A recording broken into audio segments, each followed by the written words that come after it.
रीवा में नवागत आईजी ने पदभार ग्रहण कर पत्रकारों से की चर्चा। रीवा में आईजी गौरव राजपूत का संभाग भर के पुलिस अधीक्षकों ने किया स्वागत। पत्रकारों से चर्चा करते हुए आईजी गौरव राजपूत ने कहा कि अगर किसी भी फरियादी की थाना स्तर पर नहीं हुई सुनवाई तो हटेंगे थाना प्रभारी। और सोशल मीडिया के संबंध में चर्चा की गई तो उनके द्वारा कहा गया कि जो भी व्यक्ति भ्रामक खबरें और कानून व्यवस्था बिगाड़ने की कोशिश करेगा उनके खिलाफ होगी सख्त कार्यवाही।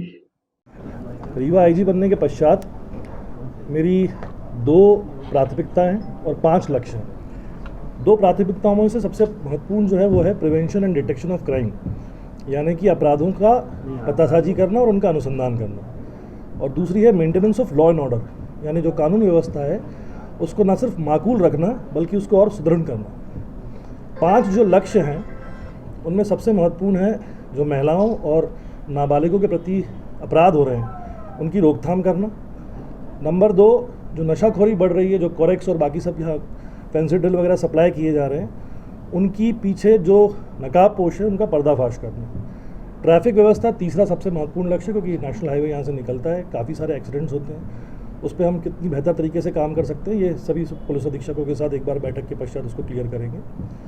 चौथा सबसे महत्वपूर्ण है कि जो साइबर अपराध हो रहे हैं, खासकर ऑनलाइन फ्रॉड्स हो रहे हैं, जो बैंक फ्रॉड्स हो रहे हैं, उनके बारे में एक नई पहल करके नया साइबर फॉरेंसिक जो एक्सपर्ट है उसकी पतासाजी करवाएगा और चीज़ों पे हम लोग उसको नियंत्रण करने की कोशिश करेंगे। और last but not the least, जो आदिवासी तबके के लोग हैं, जो SC/ST तबके के लोग हैं, उनके विरुद्ध अपराध जो घटित हो रहे हैं उनके ऊपर रोकथाम लगाएंगे।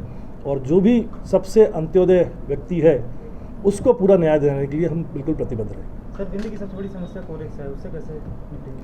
अभी आया हूँ, पहले पता करूँगा कि कहाँ से सप्लाई हो रही है, जहाँ रीवा ही नहीं बाकी अन्य जगहों पर भी कहाँ से ये कोरेक्स आ रही है, और इसके पीछे एक लक्ष्य बना के काम करेंगे और जो नकाबपोश है उनका पर्दाफाश करेंगे। सर, सिविल लाइन थाना क्षेत्र के करीब 100-200 मीटर दूर कई सालों से कोरेक्स की बिक्री हो रही है, वहाँ पर आज तक लगाम नहीं लगाता। ठीक है, मैं पहली बार आया हूँ, अब देखते हैं। सर, आपने कहा कि आदिवासियों के जो भी अंत्योदय है उस पर उनके घटित हो रहे हैं, तो अभी जो मऊगल में घटना घटी है वो आदिवासियों द्वारा की गई है, ऐसे पर आपका क्या कार्यप्रणाली क्या? देखिए, कानून सबके लिए जो है वो सम रहता है, so we are neutral as far as anybody is concern.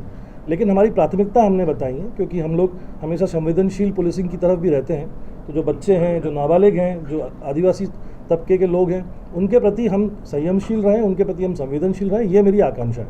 Sir, कुछ माहों से गन शॉट के मामले बिंद में बढ़े हैं, खासकर रीवा की अगर बात की जाए तो गन कहाँ से आ रही है और विदाउट लाइसेंस वाले इस तरह के मामले सामने आए हैं। ठीक है, इसके बारे में आपने मुझे संज्ञान में लाया है, इसके बारे में भी प्राथमिकता के तौर पे कार्रवाई करेंगे।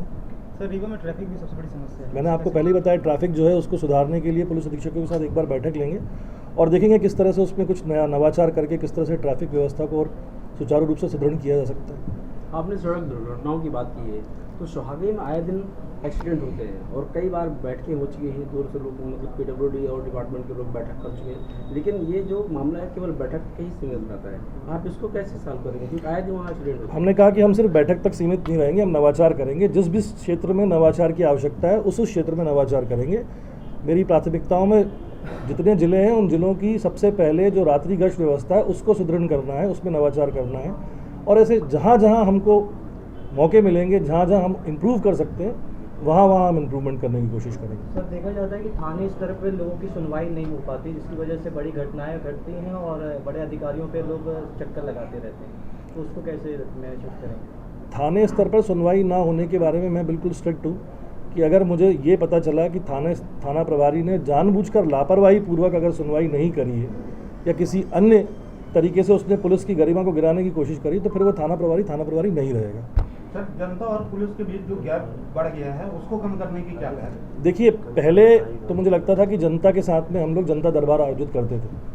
मुझे नहीं पता कि वो प्रथा अभी रीवा जोन में किन किन क्षेत्रों में किन किन जिलों में लागू है, लेकिन हम कोशिश ये करेंगे कि एक बार नहीं तो जो इम्पोर्टेंट दिन होते हैं मंगलवार के, वहाँ जन सुनवाई पुलिस अधीक्षकों द्वारा अगर शुरू की जाती है तो उससे काफ़ी हद तक अच्छे रिजल्ट्स मिले हैं।